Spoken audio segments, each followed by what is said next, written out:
चीजों को लेकर के अभी तक तो सिर्फ इतनी ही बात है कि खबर आई है, लेकिन इसकी पुष्टि होना, सारी चीज को लेकर इन्वेस्टिगेशन का एक प्रोसेस है और जब तक वो इन्वेस्टिगेशन का प्रोसेस कंप्लीट नहीं होता तब तक के लिए इस पर टिप्पणी करना उचित। सारी टीम जिनने कार्यक्रम का आयोजन किया उनका बहुत बहुत धन्यवाद करता हूँ।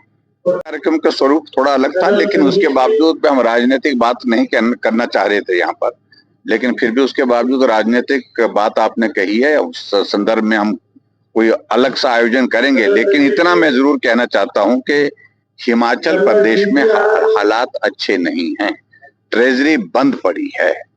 हिमाचल प्रदेश में जो कमिटमेंट्स की थी कांग्रेस ने सत्ता में आने से पहले, जो गारंटियां दी थी, उसके विपरीत वो काम कर रही है और एक भी गारंटी पूर्ण रूप से हिमाचल प्रदेश में अभी तक लागू नहीं हो पाई है। कर रहे हैं कि हिमाचल आगे बढ़ना चाहिए, ये सबकी इच्छा है, हर हिमाचल वासी की इच्छा है, लेकिन हिमाचल प्रदेश एक जगह ठहर गया था और ऐसा लग रहा है जहां भाजपा हिमाचल प्रदेश के विकास को छोड़कर गई थी और वो हिमाचल फिर से भाजपा का इंतजार कर रहा है, भाजपा की सरकार का इंतजार कर रहा है अपने आगे की यात्रा करने के लिए। चलेगा आपको सूचित, पहले तो मुख्यमंत्री जी थोड़ा नैतिकता के आधार पर बात कर ले। गारंटी आपने 300 यूनिट फ्री बिजली देने की बात कही थी, उसमें कोई कैटेगरी भी मेंशन नहीं थी। सभी कैटेगरी के लिए, सभी हिमाचल वासी, यानी कि 26 लाख कंज्यूमर हिमाचल प्रदेश में बिजली के हैं, तो सभी के लिए यही कहा था आपने कि 300 यूनिट बिजली फ्री देंगे और हमने उसी वक्त कहा था कि 10 वर्ष लग जाएंगे कांग्रेस पार्टी को इन गारंटी को पूरा करने के लिए। और यहाँ अब आप देख रहे हैं कि 2 साल का कार्यकाल हिमाचल प्रदेश में कांग्रेस की सरकार का सुक्खू जी के नेतृत्व में पूरा हो गया, जश्न भी 2 साल का हो गया, लेकिन अब मुख्यमंत्री जी कह रहे हैं कि मैं सब्सिडी छोड़ रहा हूं और बाकी लोग भी छोड़े, अब मेरे नाम का भी जिक्र कर रहे हैं। हम विचार करेंगे सारी चीजों को लेकर के, लेकिन अगर हम नैतिकता के आधार पर प्रश्न करें, क्या आपने उज्ज्वला योजना के लिए जब देश के प्रधानमंत्री नरेंद्र मोदी जी ने आग्रह किया था, उस वक्त उज्ज्वला योजना की सब्सिडी छोड़ी थी क्या? आपने गैस पर सब्सिडी छोड़ी थी क्या? उस वक्त भी प्रधानमंत्री जी ने यही कहा था कि जो सब्सिडी छोड़ने से जो पैसा में आए कि 300 यूनिट बिजली फ्री देने, तब सबसे पहले तो आपको माफी मांगनी चाहिए प्रदेश की जनता से।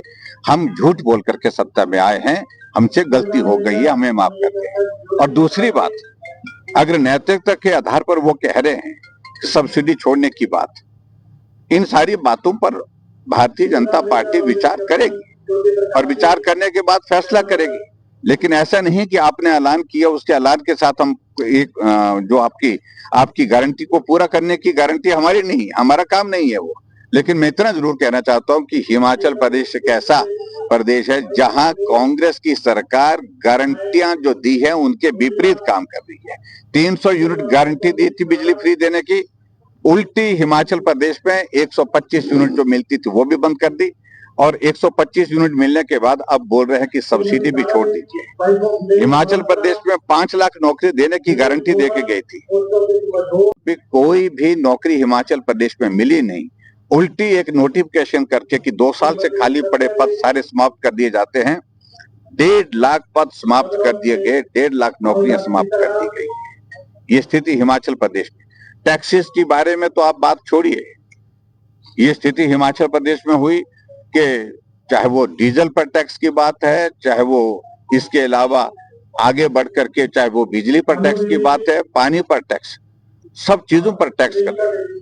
और अंत में यहां तक के आगे कि भाई अब टॉयलेट छूटा है, क्योंकि स्वच्छता अभियान के अंतर्गत देश के प्रधानमंत्री नरेंद्र मोदी जी ने हर घर में टॉयलेट होना चाहिए, प्रधानमंत्री आवास के घर में भी टॉयलेट होना चाहिए, ये लाजिमी किया है।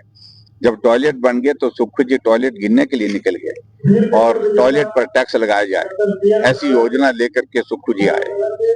और आगे बढ़ करके आप देखिए, जो टैक्सेस की बात अगर कहें, अब बढ़ करके अब तो ये स्थिति हो गई कि हिमाचल प्रदेश में जो पब्लिक टॉयलेट्स हैं, जहां टॉयलेट करने के लिए जाते हैं, यूरिन करने के लिए जाते हैं, वहां पर भी टैक्स लगाने की बातें चल रही हैं। ये स्थिति है।